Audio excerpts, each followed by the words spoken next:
그들은 울었습니다. 왜 울었을까요? 그들은 사경회를 통해서 어떻게 변화가 되었을까요? 이는 하나님의 말씀으로 말미암아 그렇게 된 것입니다. 완전히 새로운 개혁과 변화가 일어나게 된 것입니다. 성경 느헤미야 8장에서는 유다 백성들이 수문학 광장에 모여서 사경회를 열었습니다.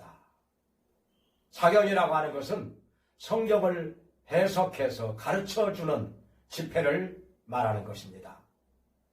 유다 백성들은 하나님 앞에 범죄함으로 말미암아 나라가 망하게 되었고 바벨론의 포로로 끌려가게 되었습니다. 사방이 흩어져서 여러 가지 중노동에 시달리던 백성들, 바사왕 고레스의 칙령에 의해서 본토로 돌아오게 되었고 성전을 짓고 예루살렘 성을 쌓게 되었습니다. 이제 마음에 기쁨이 넘쳐서 수문학 광장에 모여가지고 학사 에스라를 강사로 모시고 사경회를 열게 되었습니다.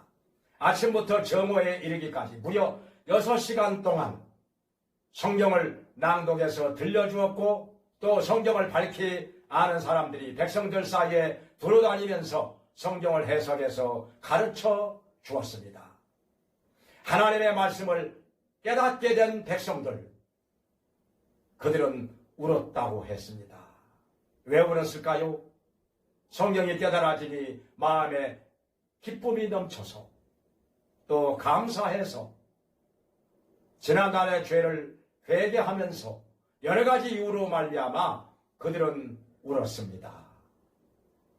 느헤미야 총독은 말했습니다. 너희들 오늘은 기쁜 날이니 울지 마라.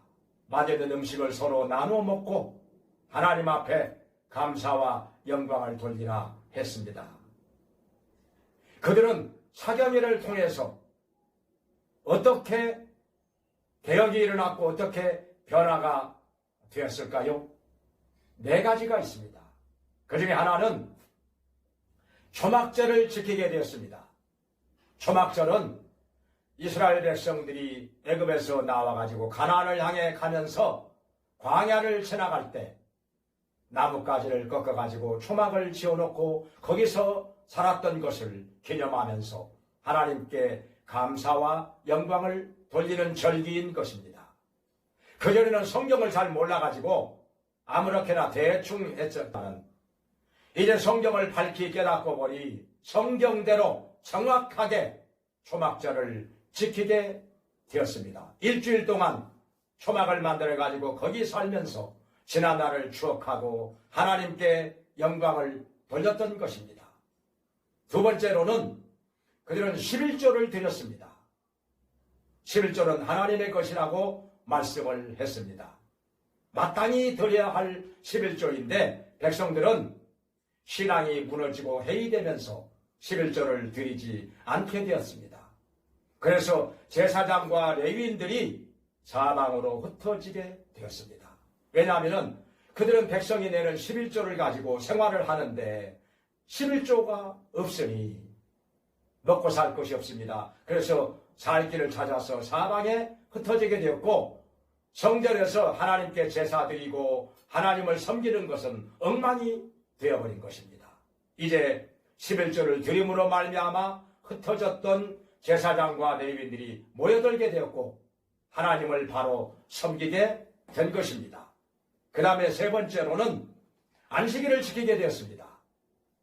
네 번째 계명에 안식일을 기억하여 거룩하게 지키라. 그날에는 아무 노동도 하지 마라.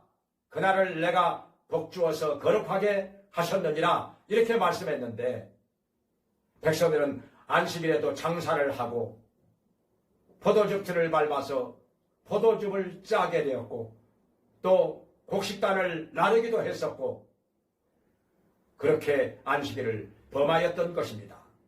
이 안식일을 어김으로 말미암아 너희의 조상들이 하나님의 진노를 사고 재앙이 임하게 되었는데 어찌하여 너희가 안식일을 범하느냐?